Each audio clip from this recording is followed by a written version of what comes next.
అండి, welcome to my కటారీ saris Kadiri wholesale. ఈరోజు మంచి రెసిపీ అండి, అంటే స్వీట్. నిన్న హాట్ చేసాం కదా చింతతొక్కు, ఈరోజు స్వీట్ అండి. స్వీట్కి వచ్చేసరికి చూడండి, మైదా వచ్చి 1 1/4 కిలో తీసుకోవాలి. అదేవిధంగా బెల్లం కూడా అంతే అండి, 1/4 కిలో. ఈ మైదాలో వచ్చి కొద్దిగా సాల్ట్ వేసుకోవాలండి, అంటే మరీ ఎక్కువ వేసుకోకూడదు, కొంచెం రుచికి అంతే. కొద్దిగా సాల్ట్ వేసుకొని కొద్దిగా ఆయిల్ వేసి నీళ్ళు వేసి కలిపి పెట్టుకోవాలి. ఫస్ట్ మైదా పిండి ఒక 1/2 అవర్ నానబెట్టుకోవాలండి. అదేసరికి బెల్లం వచ్చి దంచి బాగా కొన్ని నీళ్ళు పోసి నానబెట్టుకుంటే క్లీన్ అవుతుందండి. దాంతో కొంచెము చెత్త అలా అంతా ఉంటుంది కదా, రాళ్ళు అలా ఉంటాయి. మనం చేసుకొని తినాలన్నా కానీ మనకే నచ్చదు కదా, అందుకు కొంచెం నానబెట్టుకొని చేసుకొని వడగొట్టుకోవాలండి. చూడండి, నేను ఆల్రెడీ ఇక్కడ వడగొట్టేసాను. నానబెట్టి బెల్లం పాకు అండి వడగొట్టి పెట్టాను, ఇంకా పాకు పట్టల్లా. అలాగే మైదా పిండితో చూడండి బెల్లం దంచి ఇది నీళ్ళల్లో నానబెట్టి వడగొట్టేసాను, ఫిల్టర్ చేశానండి. ఫిల్టర్ చేసిన తర్వాత పాకు పట్టుకునేకి వేసేస్తున్నాను. చూడండి, క్లీన్గా వచ్చేసింది, గలీజ్ ఏం లేకుండా. లేకపోతే చెత్త చెదారం అంతా ఉంటుందండి, రాళ్ళు ఇసుకలాగా అంతా ఆగిపోతుంది. బెల్లం అండి పాకు పడుతున్నాము మనం. అంతలోపల చూడండి, మైదా చెప్పాను కదా తడిపి పెట్టుకొని ఇలా చిన్న రౌండ్స్ లాగా చేసుకొని చూడండి ఇలా పెట్టి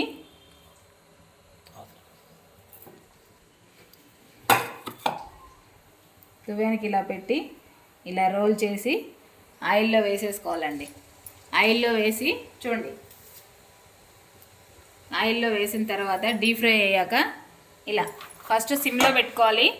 సిమ్లో పెట్టుకున్న తర్వాత కొంచెము లోపల పిండి బాగా ఉడికిపోతుంది. దువ్వానితో అండి, గవ్వలు కొంతమందికి చెక్కలు దొరుకుతాయి, పెద్ద పండ్లతో చేయాలి. ఈ చిన్న పండ్లతో చేస్తే ఖర్చకపోతుందండి, రాదు. ఈ పెద్ద పండ్లు ఉండే దానితో మాత్రమే చేయాలి. అలా వేసేసాము, డీప్ ఫ్రై అవుతున్నాయి. అలాగే బెల్లం పాకు కూడా రెడీ అవుతుందండి.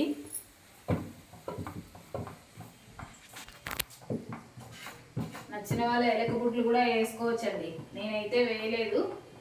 కావాలనుకున్న వాళ్ళు వేసుకోవచ్చు.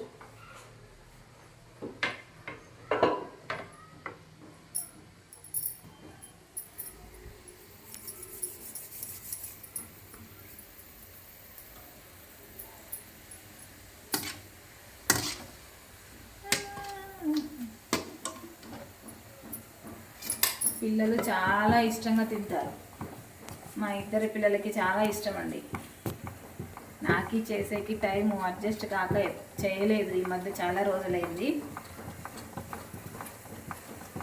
చెయ్యి అంటుంటే ఈరోజు చేస్తున్నాను.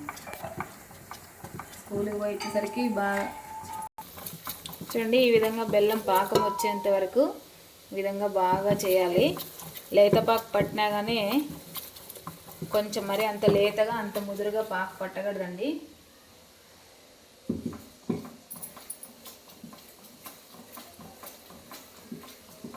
చాలా టేస్టీగా చాలా బాగుంటాయి, పిల్లలు బాగా ఇష్టంగా తింటారండి.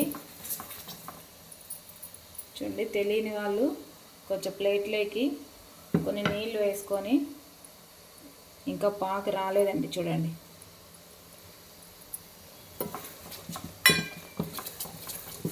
చూడండి, పాకు రెడీ అయిపోయింది.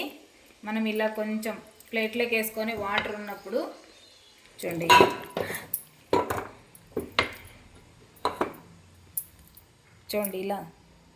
ఇలా వచ్చేస్తుంది. చూడండి, పాకు దగ్గర పడింది కాబట్టి ఇది రెడీ అయిపోయింది.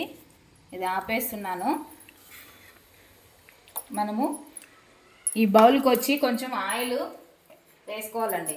మనం ఆయిల్ పూసుకున్నాం అనుకోండి, బెల్లం పాకు వేసినప్పుడు దీనికి ఖర్చుకోదు. ఆయిల్ పూసేసాను బౌల్కి. పూసేసిన తర్వాత మనం ఈ గవ్వలు ఉన్నాయి కదా, గవ్వలన్నీ ఇందులో వేసేసుకున్నాం. వేసేసాం కదా,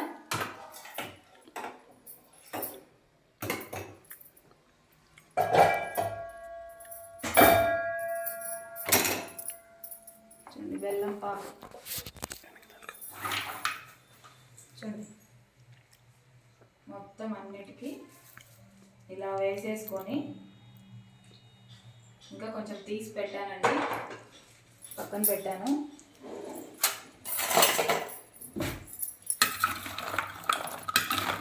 చూడండి ఇలా కలిపేసుకోవాలంతా, బాగా నానిపోతాయి.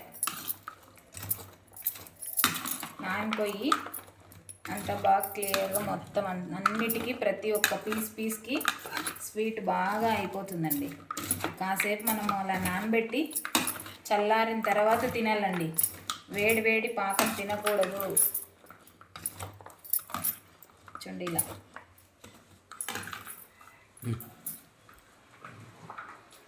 చూడండి ఇలా నానబెట్టిన తర్వాత కొంచెం నానితే స్వీట్ బాగా అన్నిటికీ బాగా మిక్స్ అయిపోతుంది. కొంచెం వేస్తున్నా, ఎక్కువ చాలు. చూడండి అంతే. మరి ఒకసారి ఏమేమి వాడాలో.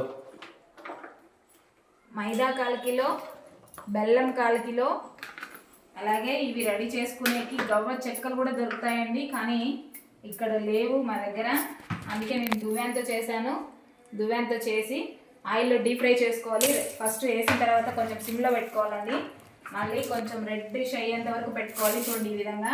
అలాగే బెల్లం పాకం పట్టుకొని ఇలా పాకంలో రెడీ చేసుకోవాలి. Okay, thank you, bye. Please subscribe అండి, లైక్ చేయండి, షేర్ చేయండి, కామెంట్ చేయండి. బాయ్.